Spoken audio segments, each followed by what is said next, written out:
إن الحمد لله نحمده ونستعينه ونستغفره ونتوب إليه ونعوذ بالله من شرور أنفسنا وسيئات أعمالنا من يهده الله فلا مضل له ومن يضلل فلا هادي له وأشهد أن لا إله إلا الله وحده لا شريك له وأشهد أن محمدا عبده ورسوله يا أيها الذين آمنوا اتقوا الله حق تقاته ولا تموتن إلا وأنتم مسلمون يا أيها الناس اتقوا ربكم الذي خلقكم من نفس واحدة وخلق منها زوجها وبث منهما رجالا كثيرا ونساء واتقوا الله الذي تساءلون به والأرحام إن الله كان عليكم رقيبا يا أيها الذين آمنوا اتقوا الله وقولوا قولا سديدا يصلح لكم أعمالكم ويغفر لكم ذنوبكم ومن يطع الله ورسوله فقد فاز فوزا عظيما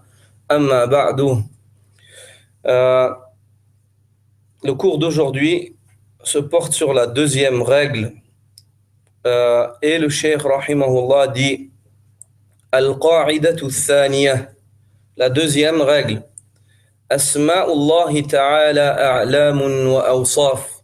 Les noms d'Allah subhanahu wa ta'ala, exaltés soient-ils, sont à la fois des noms propres, a'lam, wa awsaf, et des qualificatifs. Cette règle-là, le cheikh l'a introduite pour prouver ou démontrer que Allah subhanahu wa ta'ala, tous ces noms sont des noms qui sont là pour nommer l'essence divine. Ar-Rahman, c'est Allah. Al-Khaliq, c'est Allah. Al-Qadir, c'est Allah. Donc tout ça, c'est des noms et que dans ce sens-là, tous ces noms-là sont là pour nommer l'essence divine. Allah subhanahu wa ta'ala. Mais que tout en étant là pour nommer cette même essence, ils ont chacun des sens différents. Et ils amènent des qualificatifs. Ils sont tout en même temps, tout en étant, en ayant le même but qui est le fait de nommer l'essence divine, ils se voient différents où chacun est particulier dans son sens, car chacun qualifie par un qualificatif particulier cette même essence divine, Allah subhanahu wa ta'ala. Et Allah subhanahu wa ta'ala, ces noms qui sont là pour le désigner ou désigner son essence divine, comportent des qualificatifs. Et chaque qualificatif qui est comporté par le nom par lequel Allah est nommé, c'est un qualificatif qui revient à Allah et qui revient de droit à Allah et qu'il est permis de qualifier Allah subhanahu wa ta'ala, bien au contraire, même, il n'est pas seulement permis, mais on doit qualifier Allah par ce qualificatif. Exemple, Allah subhanahu wa ta'ala est Ar-Rahman. Et Ar-Rahman, c'est celui qui est plein de miséricorde. Allah, par la possession d'une grande miséricorde. Allah est Al-Alim. Et Al-Alim, c'est celui qui a une omniscience. Donc, on qualifie Allah par l'omniscience. Et ainsi de suite. Ceci est propre à Allah. Mais ceci aussi est propre au prophète sallallahu alayhi wa sallam. Le prophète sallallahu alayhi wa sallam est Muhammad et Al-Mustafa. Celui qui est l'élu, le choisi. Ar-Rasoul, le messager, An-Nabi, le prophète, Al-Mukhtar, celui qui est choisi, et ainsi de suite. Pourquoi ça, comme le Coran l'a prouvé, ainsi que sa sunna, il a plusieurs Muhammad, Al-Mahi, et ainsi de suite. Donc, mais le prophète sallam, chacun de ces noms est un nom qui qualifie sa personne, sallallahu alayhi wa sallam, et duquel on tire des qualificatifs qu'il possède réellement. Et il est qualifié par ces qualificatifs-là.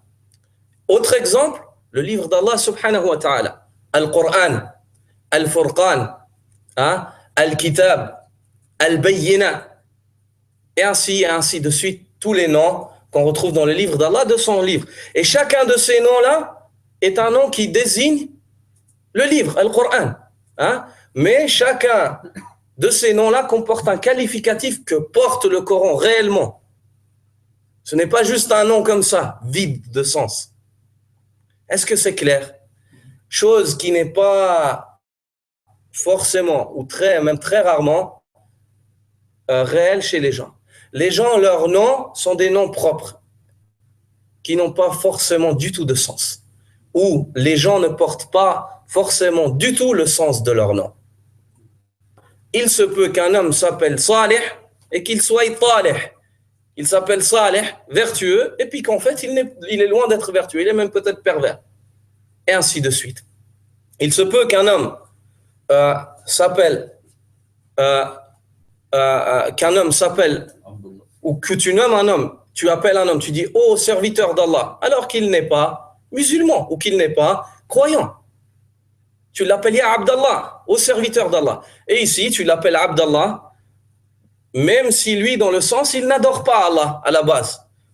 Bien que nous pouvons interpréter ça dans l'autre sens, qu'il est le serviteur d'Allah, car il est dominé par Allah dans le qadar. Dans le qadar divin, il ne peut pas sortir de la volonté divine. Selon la parole d'Allah, wa kullun ati ar-rahmani abda, et chacun viendra à Allah en étant son servant, son serviteur, bien qu'il n'ait pas adoré Allah subhanahu wa ta'ala volontairement, la législation, mais il n'a pas eu d'autre choix que d'être soumis à Allah dans le destin ou le décret divin.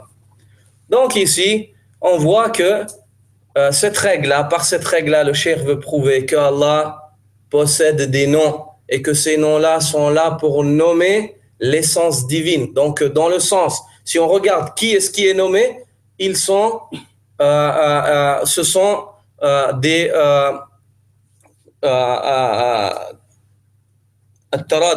des synonymes. Ce sont des synonymes. Pourquoi? Car ils nomment tous l'essence. Mais si on jette l'œil dans leur sens après, dans ce qui est tiré comme qualificatif de ces noms-là, là, ils sont particuliers et chacun a son propre sens. Et c'est des qualificatifs. De chacun d'entre eux, on tire des qualificatifs.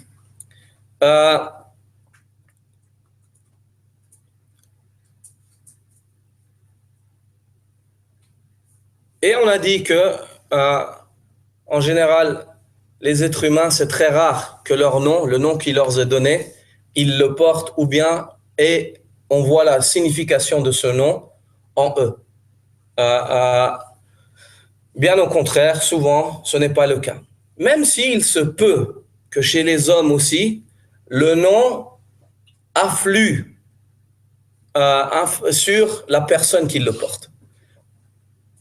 Exemple de cela, le fait que la personne s'appelle criminel, hein, les gens, ils n'auront pas forcément envie d'être son ami. Ou bien, il demande un poste de travail. Quel est votre nom? Criminel. Si on ne va pas mettre ça sur votre badge, les gens vont fuir. Hein? C'est un exemple grossier, mais c'est pour décrire que le nom, ou bien, par exemple, une personne s'appelle Pharaon dans un pays musulman. Les gens ils vont dire, change ton nom, barakallahu fik. Hein? Hein? Ou bien Abu Jahl, ou ainsi de suite. Donc le nom influe sur la personne, que ce soit d'une manière directe ou indirecte. Et il y a un cas où un des compagnons s'appelait Hazn. Un des compagnons du prophète sallallahu alayhi wa sallam s'appelait Hazn. Et l'imam al-Bukhari rapporte dans son Sahih, selon Sa'id ibn Musayyab ibn Hazn, le neveu de cet homme-là, Hazn, Sa'id, le fils de Musayyab, rapporte lui-même, comme l'a extrait l'imam al-Bukhari dans son Sahih, et il dit que son grand-père, Hazn, est allé vers le prophète sallallahu alayhi wa sallam en tant que musulman, et le prophète sallallahu alayhi wa sallam lui a demandé son nom, il a dit, je m'appelle Hazn. Il a dit, Ismuka Sahl. Je te nomme Sahl. Sahl, un homme facile, léger. Hein? Et cet homme-là, Hazn, c'est quelque chose d'aride, de dur. Hein? Hein? Et c'est aussi, ça vient de la même racine que le huzn, la tristesse, le fait d'être affligé, et ainsi de suite. Et cet homme-là, Hazn, euh, quand on qualifie une terre par Hazn, hein? Ardun Hazoun, Hazouna, c'est une terre qui est aride, qui est dure, qui est difficile à travailler. C'est ça qui est voulu par ça. Cet homme-là, Hazn, le prophète sallallahu alayhi wa sallam lui a dit Sahl. Et l'homme a répondu, il a dit Lam akun li ughayyira isman qad sammani abi bi. Je ne changerai pas un nom par lequel mon père m'a nommé. Et dans une autre riwaya, cet homme-là portait vraiment son nom. Il était ghalib.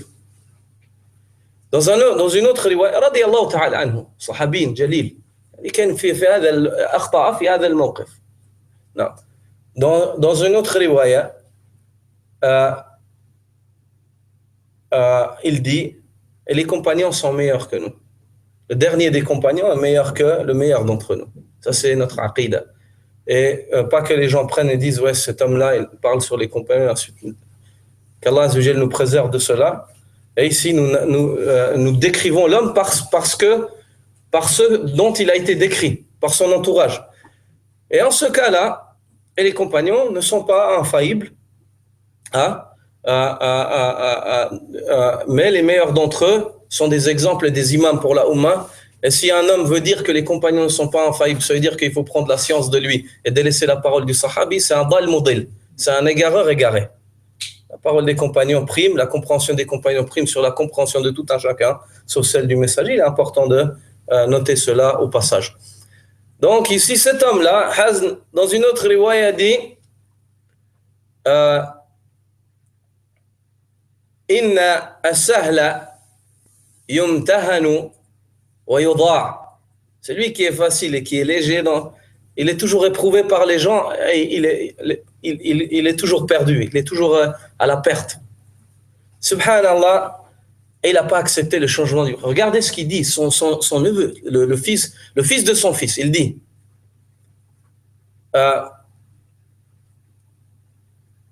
la huzuna lam tazal al huzuna fina ba'd. La dureté n'a pas cessé de nous coller à la peau depuis ce moment où il a refusé que le prophète sallam change son nom.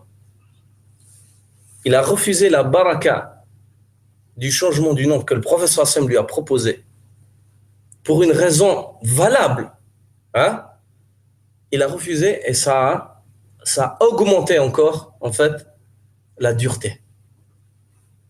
Et c'est qui? C'est le Rawi, c'est Saïd Ibn Musayyib Ibn Hazm qui dit ça, dans le Bukhari.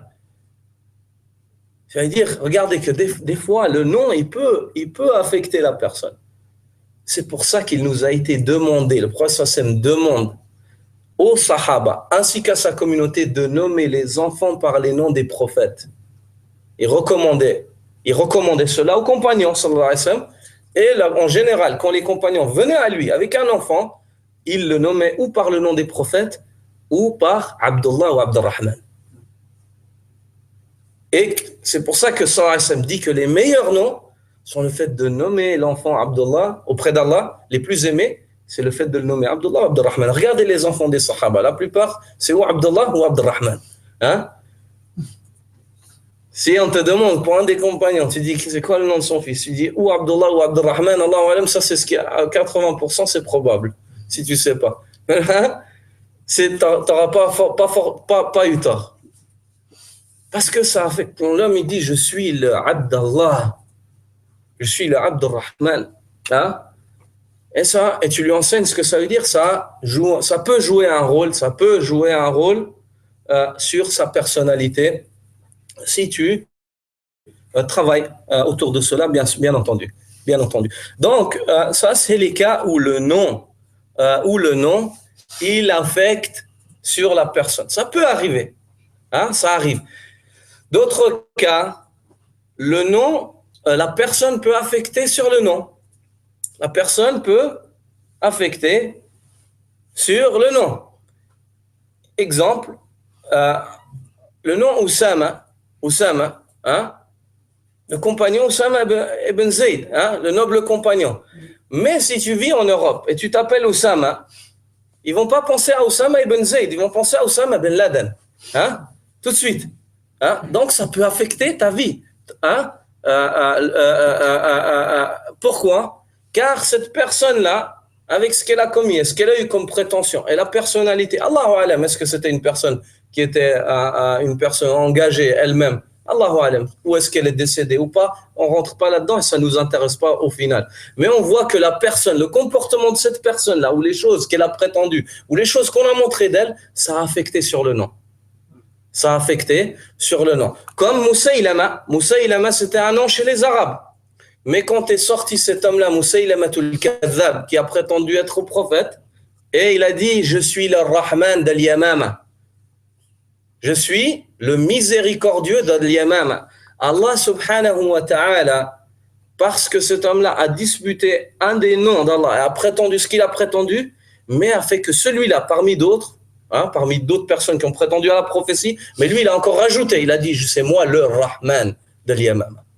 Les ulama disent, il a disputé le nom Ar-Rahman, qui est un nom propre que personne ne peut se nommer par ce nom, à part Allah subhanahu wa ta'ala. Allah subhanahu wa ta'ala a fait que jusqu'aujourd'hui, il y a un dicton où chez les Arabes, quand ils veulent qualifier un enfant qui est menteur ou bien une personne qui ment, kadhabun ka Moussaïlama, ils disent. C'est un menteur comme Moussaïlama. Jusqu'aujourd'hui, hein, dans les tribus arabes, on emploie, et Moussaïlama, cet homme-là, ainsi que le vil caractère et la vil personne qui était cet homme-là, il a affecté le nom, le fait que le nom aujourd'hui, donc une personne intelligente, elle ne nommerait pas forcément son enfant Moussaïlama. À cause quoi? Le nom à la base, il n'y avait rien dans ce nom-là, mais c'est la personne qui a. Donc on voit le nom d'une personne, il ne veut pas dire que la personne est comme si, chez les êtres humains. Et qu'il y a toujours une liaison, il peut y avoir une liaison entre le nom, que le nom affecte la personne, et il se peut que le comportement de la personne salisse ou enjolive le nom. Il se peut qu'un homme se nomme Caillou, hein, et que le nom Caillou, à la base, personne se dirait, mais que cette personne a un tellement bon comportement, il est connu pour sa noblesse de caractère, et si, tout d'un coup dans la région, les gens appellent tous leurs enfants Caillou. Donc à la base, ici c'est la personne qui a enjolivé le nom, elle peut l'enlaidir, et ainsi de suite, et on a donné des exemples à tout cela. Mais quand il s'agit d'Allah subhanahu wa ta'ala, les noms d'Allah sont des noms qui ont atteint une perfection, et que de chaque nom, ces noms-là sont des noms qui nomment l'essence divine, et que chacun de ces noms, le sens qu'ils portent, c'est le qualificatif par lequel nous qualifions Allah subhanahu wa ta'ala pleinement et sans l'ombre d'une hésitation. Sans l'ombre d'une hésitation. Al-alam, dans la langue arabe, un nom propre. Al-alam هو اسم كما قال ابن مالك في ألفيته هو اسم يعين المسمى مطلقا كجعفرا وخنقا. C'est un nom par lequel on qualifie celui qu'on veut nommer, hein, par lequel on nomme d'une manière propre celui qu'on veut nommer, comme on nomme Ja'far pour un homme, on appelle celui-là Ja'far, ou bien Khannaqa, c'est Khanqa ou Khannaqa, c'est le nom qu'on donnait à des femmes. Anciennement, c'était employé comme nom pour certaines femmes. Donc ici, c'est un nom propre. Le nom Al-Alam, ou dans la langue française, c'est ce qu'on appelle un nom propre. Et quant au fait que le nom propre ou la désignation qu'on fait à une personne, il se peut qu'elle soit pas juste ou qu'elle soit juste, et ainsi de suite. Allahu alam. On a mentionné des exemples en cela. Et les noms, pas forcément, mais les désignations en général qui sont faites aux gens, elles leur sont faites selon ce qu'ils possèdent. Si on dit celui-là, on le nomme par le voleur, en général, c'est que tu vas le trouver, c'est qu'il a volé. Hein? C'est pour ça que les gens l'ont nommé ainsi. C'est pour ça que le poète dit قُلْ إِنْ أَبْصَرَتْ عَيْنَاكَ ذَا لَقَبٍ إِلَّا وَمَعْنَاهُ إِنْ فَكَرْتَ فِي لَقَبِ. Si tes yeux voient un homme qui est nommé par une chose, qui est désigné par une chose, si ce n'est si tu patientes un peu et tu regardes bien cette personne-là, tu trouveras qu'il mérite. En général, les gens, ils ne désignent pas les gens comme ça gratuitement. En général, il se peut que ça arrive. Mais en général, les gens ne désignent pas gratuitement les gens comme ça. C'est pour ça que tu trouves Abu Jahl a été nommé Abu Jahl, hein, le père de l'ignorance, Abu Jahiliya. Hein, pourquoi? Car il a refusé en fait la vérité et la voie vers laquelle appelait le prophète sallallahu alayhi wa sallam avec les arguments d'une manière évidente. On a mentionné la dernière fois Abu Lahab. Abu Lahab a été mentionné, il s'est nommé ou il a été désigné alors que son nom c'était Abdul Uzza.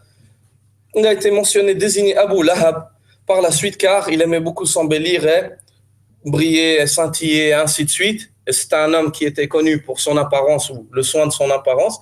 Mais on a vu qu'en réalité, il a mérité cela car il sera conduit dans un feu qui est fortement enflammé ou attisé. Donc c'est Abu Lahab. C'est celui qui vivra constamment, éternellement dans ce feu-là et qui il sera châtié indéfiniment, sans que cela ne cesse. Et on a mentionné aussi dans le hadith rapporté par Al-Bukhari, où le prophète sallallahu alayhi wa sallam, pour son compagnon, Suhayl ibn Amr, a dit aux Sahaba, quand il a participé à la bataille, فإن هذا سهيل بن عمرو وما أرى إلا أنه قد سهل أمركم. Celui-là, c'est Suhayl ibn Amr. Et le fait qu'il soit avec vous, je ne vois rien d'autre en cela, si ce n'est que votre affaire est facilitée. Suhayl, Sahl. Nabi sallallahu alayhi wa sallam a relié entre cela. On voit que, certes, des fois les personnes portent leur nom, ou des fois, mais en général, la désignation qui leur est faite par autrui, elle leur est propre en général, et que tu les trouveras avoir, en fait, cette qualité ou ce défaut par lesquels ils sont qualifiés. Ici, le cheikh, par cette règle-là, on a vu la sagesse derrière cela, c'est qu'il veut nous désigner qu'il n'y a pas de problème quant au fait qu'Allah possède des noms différents et que tous ces noms-là sont des synonymes. Mais que de chacun de ces noms-là, on tire des attributs et que ces attributs-là ne sont pas des synonymes. Car le puissant car la puissance n'est pas le synonyme de l'omniscience. Est-ce que c'est clair ou pas? Mais qu'Allah est l'omniscient et il est celui qui possède une omniscience et qui possède une puissance et qui possède la sagesse pleine et qui possède une omnipotence et ainsi de suite, et ainsi de suite, et ainsi de suite. ويقول الشيخ رحمه الله أعلام باعتبار دلالتها على الذات وأوصاف باعتبار ما دلت عليه من المعاني أي الصفات وهي بالاعتبار الأول مترادفة لدلالتها على مسمى واحد وهو الله عز وجل وباعتبار الثاني متباينة لدلالة كل واحد منها على معناه الخاص فالحي العليم القدير السميع البصير الرحمن الرحيم العزيز الحكيم كلها أسماء لمسمى واحد وهو الله سبحانه وتعالى لكن معنى الحي غير معنى العليم ومعنى العليم غير معنى القدير وهكذا. Ils patienteront, Inch'Allah, ça ira mieux après, Inch'Allah. On ne peut rien faire d'autre que ça. Non. Donc, dans la traduction de la parole du cheikh, les noms d'Allah sont des noms propres du fait qu'ils désignent un être et ce sont des qualificatifs du fait des désignations qu'ils dénotent. Donc, on a vu ça auparavant. Hein. C'est des noms c'est des synonymes parce qu'ils désignent tous Allah subhanahu wa ta'ala et c'est des noms propres. C'est des noms propres qui désignent tous, qui sont synonymes parce qu'ils désignent tous Allah subhanahu wa ta'ala. Et ensuite il dit, dans le cas des qualificatifs, les noms d'Allah sont différents, mutabayina, sont particuliers, car chaque nom indique un sens particulier. Chacun est différent. Par exemple, les noms comme le vivant, Al-Hayy, l'omniscient, l'omnipotent, hein, celui qui entend tout parfaitement, Al-Sami', celui qui voit tout parfaitement, Al-Basir, l'infiniment miséricordieux, celui qui est très miséricordieux, Ar-Rahman, le tout miséricordieux, Ar-Rahman, le très miséricordieux, Ar-Rahim, le très puissant, Al-Aziz, le très sage, Al-Hakim. Ce sont tous des noms qui indiquent un même nommé, qui est Allah subhanahu wa ta'ala. Donc là, on voit, c'est des noms propres et qui sont, dans ce sens-là, ils sont des synonymes. Non. Cela dit, le sens du nom le vivant n'est pas le sens du nom l'omniscient. De même que le sens du nom l'omniscient n'est pas celui de l'omnipotent, ainsi de suite. Nous avons dit que les noms d'Allah sont à la fois des noms propres et des qualificatifs. Parce que cela est indiqué dans le Coran. Et ensuite, il va mentionner les arguments. La liaison entre les noms, ainsi que la différence qu'il y a entre eux, elle est de plusieurs catégories. 1. At-taraduf, le fait qu'ils soient synonymes. Et at-taraduf هو اختلاف حروف الكلمة اختلاف حروفها وألفاظها واتفاق معانيها. C'est le fait que deux mots aient des lettres différentes, des lettres différentes, ça ne veut pas dire en arabe ou en français, mais que la composition du mot, c'est pas, les lettres ne se suivent pas, elles ne sont pas A, B, B. Et que les sons, c'est-à-dire c'est pas le même mot, mais qu'ils se rassemblent dans le sens. Ils se rassemblent dans le sens. 1. 2. At-tabayun,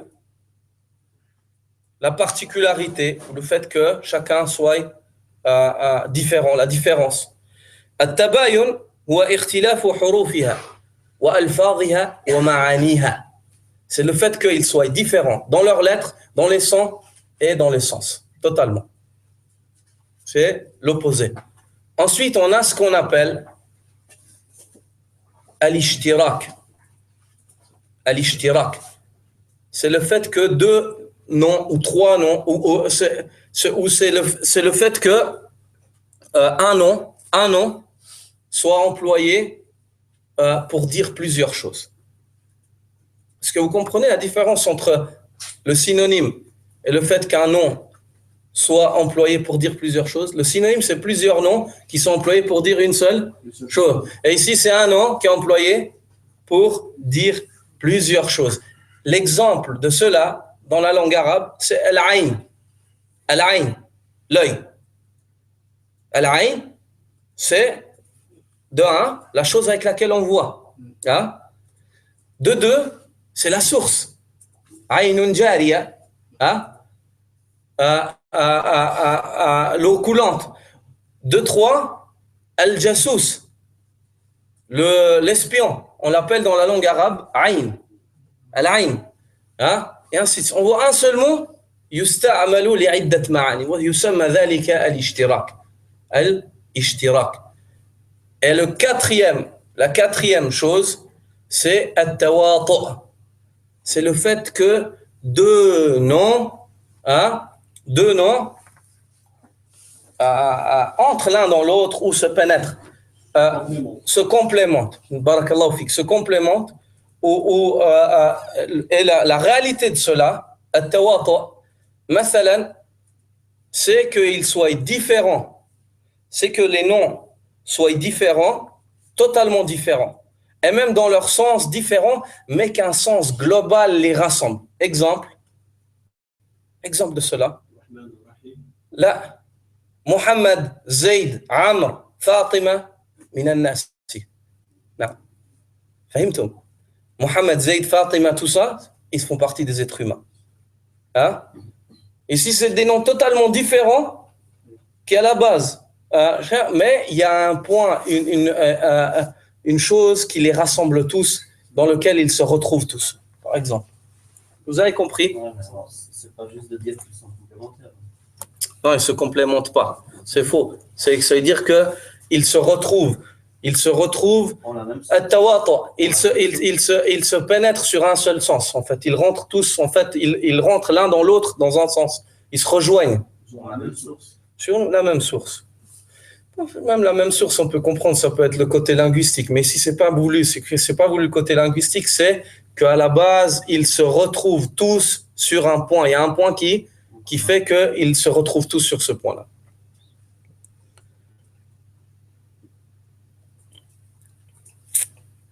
Ensuite, il y a une question qui a été traitée, c'est est-ce que dans la langue arabe, on peut dire qu'il y a ce qu'on appelle at-taraduf at-tam, un synonyme absolu. Est-ce que le synonyme, est-ce qu'il est juste dans la langue? Et ensuite, est-ce qu'il est juste en religion? Les ulama se sont séparés sur quatre avis en cela.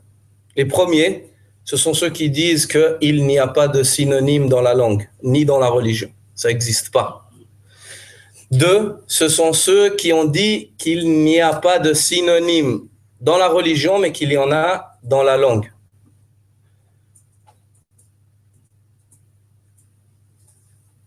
Ou plutôt, on va commencer comme ça. Un, ce sont ceux qui ont dit qu'il y a des synonymes absolus, langue et religion. Deux, ce sont ceux qui ont dit qu'il n'y a pas de synonyme ni en langue ni en religion. Trois, ce sont ceux qui ont dit qu'il y a des synonymes dans la langue, mais pas dans la religion. Quatre, ce sont ceux qui disent qu'il y a des synonymes, mais qu'il n'y a pas de synonyme absolu. C'est des synonymes où ils se retrouvent, où le sens est partiellement semblable, mais que si on regarde dans les détails, chaque nom est différent. Et ça, c'est l'avis de Cheikh al-Islam ibn Taymiyyah, rahimahullah. Pourquoi? Car il dit que les Arabes, hum ulu ijazin wa balagha. Les Arabes, c'est des gens qui sont précis dans leur dialogue et qui sont très éloquents. Et si on dit qu'il y a un synonyme absolu, ça veut dire que l'un des deux mots, il servirait à rien en fait. Ce serait juste une fatigue de l'avoir. Et on peut voir en cela l'exemple de al-muhannad wal-sayf wal-battar. Si on prend al-battar, c'est un objet tranchant, comme une épée ou un. Si on dit al-sayf, c'est une épée. Al-muhannad, c'est aussi une épée. Donc à la base, c'est des synonymes. Hein? C'est des synonymes. Ou bien al-asad wal-layth, le lion et le lion en français, tu vois. C'est des synonymes. Mais chez les Arabes, non. C'est pour ça que le cheikh, rahimahullah, a eu raison en cela, quand il a dit qu'il n'y a pas de synonyme absolu. Non. Il y a des synonymes, mais ils sont synonymes d'une manière générale, pas d'une manière précise. Exemple, le sayf, c'est une épée. Al-muhannad, c'est une épée qui est construite avec du fer indien. À l'époque, c'était les meilleures épées. Al-muhannad, c'était les meilleures épées les plus solides, celles qui se cassaient le moins au combat.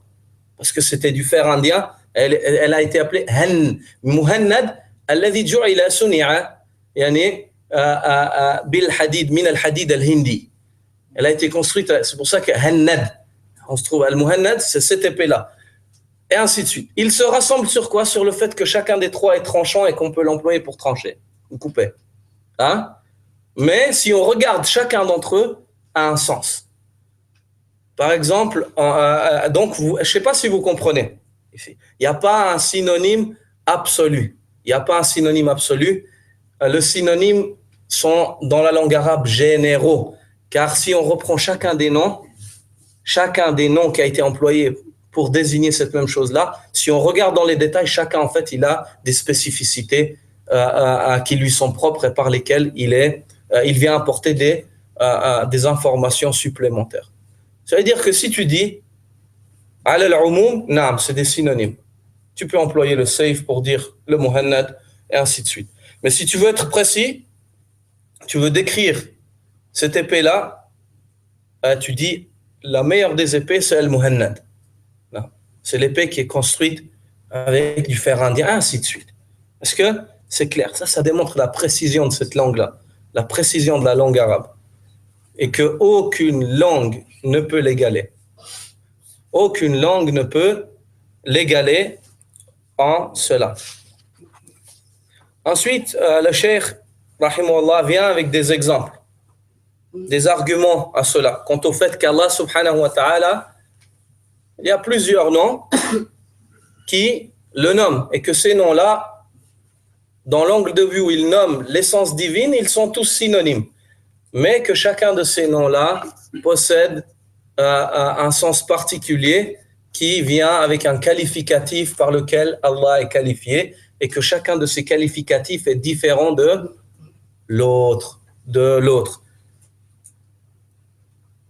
Ensuite, il dit يقول رحمه الله وإنما قلنا بأنها أعلام وأوصاف لدلالة القرآن عليه كما في قوله تعالى وهو الغفور الرحيم وقوله تعالى وربك الغفور ذو الرحمة فإن الآية الثانية دلت على أن الرحيم هو المتصف بالرحمة ولإجماع أهل اللغة والعرف أنه لا يقال عليم إلا لمن له علم ولا سميع إلا لمن له سمع ولا بصير إلا لمن له بصر وهذا أمر أبين من أن يحتاج إليه وأن يحتاج إلى دليل.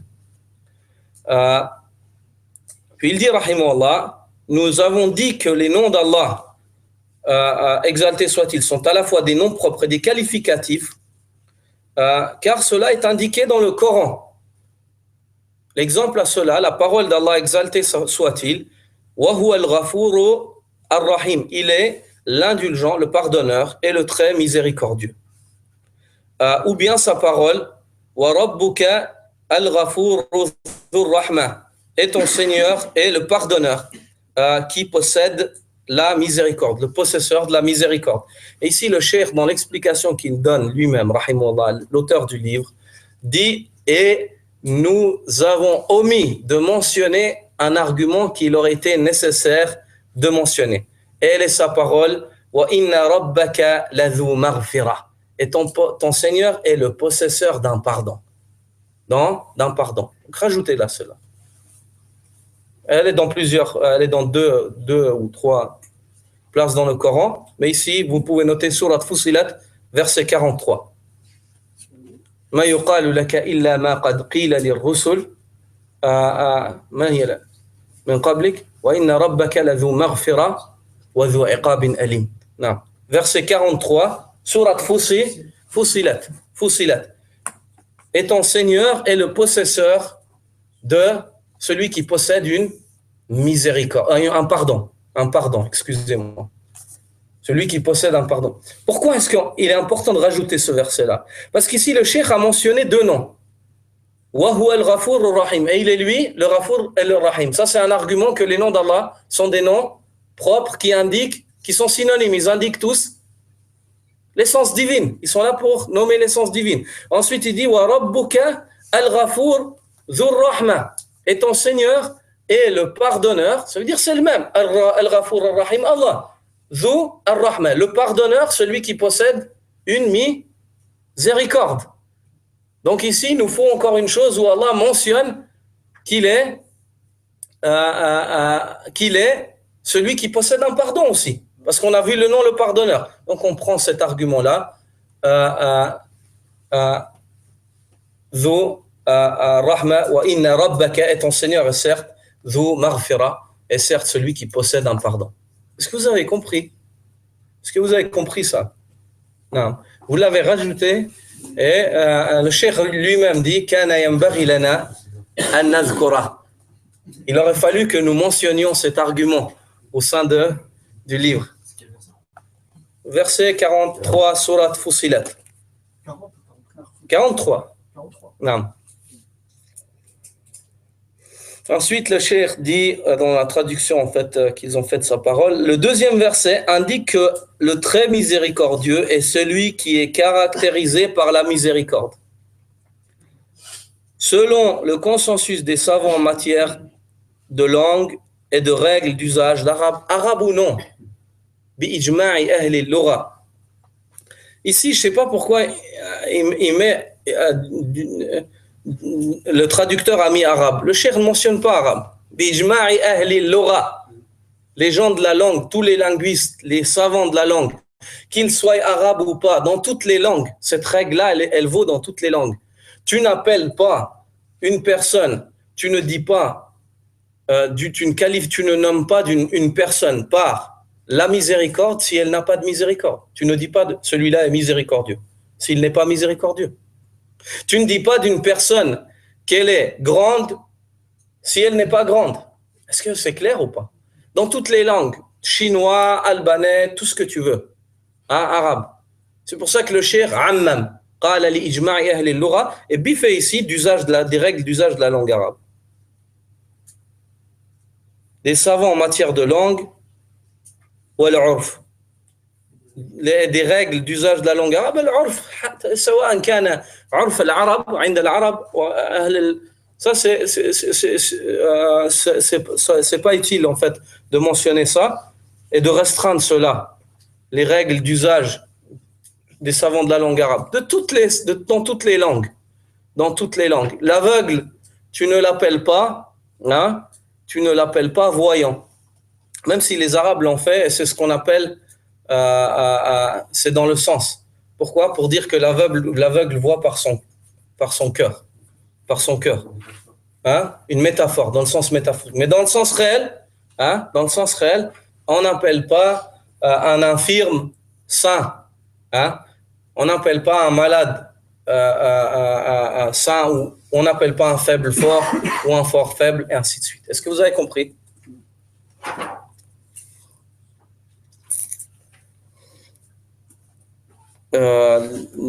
On ne qualifie de savant que celui qui possède la science, on ne qualifie d'entendant que celui qui possède l'ouïe, on ne qualifie de voyant que celui qui possède la vue. Ceci est très explicite. Et pour que cela nécessite plus d'arguments. À la base, il n'y aurait même pas besoin d'argumenter ça. Une chose qui est claire. Hein? C'est pour ça que le cheikh ici, par cette règle-là, il veut répondre dans le cours prochain, suivant. Nous verrons à qui est-ce que se dirige en fait. Pourquoi est-ce que le cheikh enseigne cette règle-là? Pour répondre à qui? À quelle catégorie de personnes? À des gens qui ont prétendu qu'Allah est puissant sans puissance, qu'Allah est miséricordieux sans miséricorde. En dire que vous êtes à côté de la plaque dans tous les sens, que ce soit dans le sens de la langue, que ce soit dans le sens de la religion, que ce soit dans le sens de la raison. Je veux dire, sur toutes les sphères, vous avez raté votre coup, en fait. Revenez.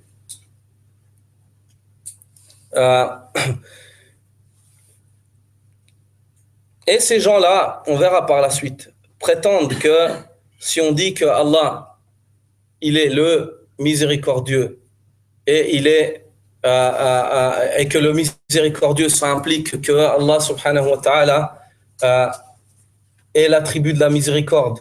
Hein? Et la miséricorde, ça veut dire ça implique qu'il y aurait plusieurs divinités. Car pour eux, l'attribut par excellence qui est propre à Allah, c'est le fait d'être antique, l'ancienneté. Annahu al-qadim, qu'il est azali, qu'il est qadim. Ça, c'est l'attribut par lequel Allah... Mais on ne peut pas... Allah, il n'est pas le seul à être... S'il y a un attribut qui est propre à Allah, c'est l'uluhiyya. Ou bien qu'il est le Rabb, le Seigneur par excellence. Ça, c'est mukhtassun bihi. Mais le fait qu'une chose soit vieille, même Allah dans le Coran mentionne certaines choses par le fait qu'elles aient une apparence comme si elles étaient vieilles ou qu'elles soient vieilles, ainsi de suite. Donc pour eux, ça veut dire que Allah subhanahu wa ta'ala, si on dit qu'il est le puissant et il est le si et qu'il a une puissance, ça veut dire qu'il y aura plusieurs divinités, qu'il y aura la divinité de la puissance, qu'il y aura la divinité de ci et de ça et de subhanallah. Mais ils sont allés jusqu'à dire aux gens de la sunna que vous n'êtes pas meilleurs que ceux qui prétendent la Trinité, car vous prétendez plus que 3. Subhanallah. Cheikh al-Islam ibn Taymiyyah mentionne une règle. Il dit qu'il y a un ittifaq, c'est-à-dire à l'absolu, un accord absolu chez les savants musulmans, que tu n'as pas le droit d'invoquer l'attribut d'Allah. Je ne sais pas si vous comprenez ce que ça veut dire d'invoquer l'attribut. Ça veut dire de dire oh, la puissance d'Allah, je t'invoque. Ou oh, la science d'Allah, je t'invoque. Ô miséricorde, pardonne-moi. Ô miséricorde, pardonne-moi. Est-ce que vous avez compris? C'est à l'absolu de désirer cela par la parole, c'est interdit. Et de dire cela, c'est interdit. Et c'est du kufr, mukhrijun min al-millah. Wa huwa du'a, c'est le fait d'invoquer autre qu'Allah. T'invoques un attribut. T'invoques pas Allah. Est-ce que vous avez compris? C'est à l'absolu. Les ulama des musulmans sont muttafiqoun, que cela n'est pas permis. Taïb, qu'en est-il de la parole du prophète sallallahu alayhi wa sallam? Allahumma bi rahmatika astaghith. Oh Allah, je demande secours, le secours, si on traduit littéralement, c'est je demande le secours de ta miséricorde ou par ta miséricorde. Mais si on traduit le sens, c'est oh Allah, je demande le secours par le biais de ta miséricorde. Ça veut dire bi rahmatika, oh Allah, arifni. Oh Allah, par ta miséricorde, accorde-moi le secours. Est-ce que vous avez compris? Est-ce que vous avez compris? C'est ça que ça veut dire ce hadith du prophète sallallahu alayhi wa sallam. Et ça rentre dans le tawassul bi sifatillah azza wa jalla. Le fait de prendre les attributs d'Allah comme intermédiaire pour arriver, en fait, pour arriver à faire réussir ton invocation. Wallahu al-mu'ti, c'est Allah qui donne. Mais le fait de prendre les noms d'Allah comme intermédiaire, at-tawassul, les noms d'Allah, ou bien de prendre les attributs divins, c'est permis. Mais pour invoquer, on peut invoquer en disant. نعم يا أخي دعاء الصفة لا يجوز يا الرحمن يا القوي, mais de dire oh toi la puissance d'Allah je t'invoque. فهمتني دقيق الأمر واضح. Ça c'est pas permis et c'est du kufr باتفاق الأئمة باتفاق الأئمة أئمة المسلمين. Dans le cours suivant, on verra en fait le cheikh, après avoir présenté la règle et présenté cela, il va présenter qui sont ceux qui ont contredit ce principe-là et sur quoi ils se sont basés. Il va leur répondre. Allahu a'lam wa sallallahu ala nabiyyina Muhammadin wa ala alihi wa sahbihi wa sallama tasliman kathira.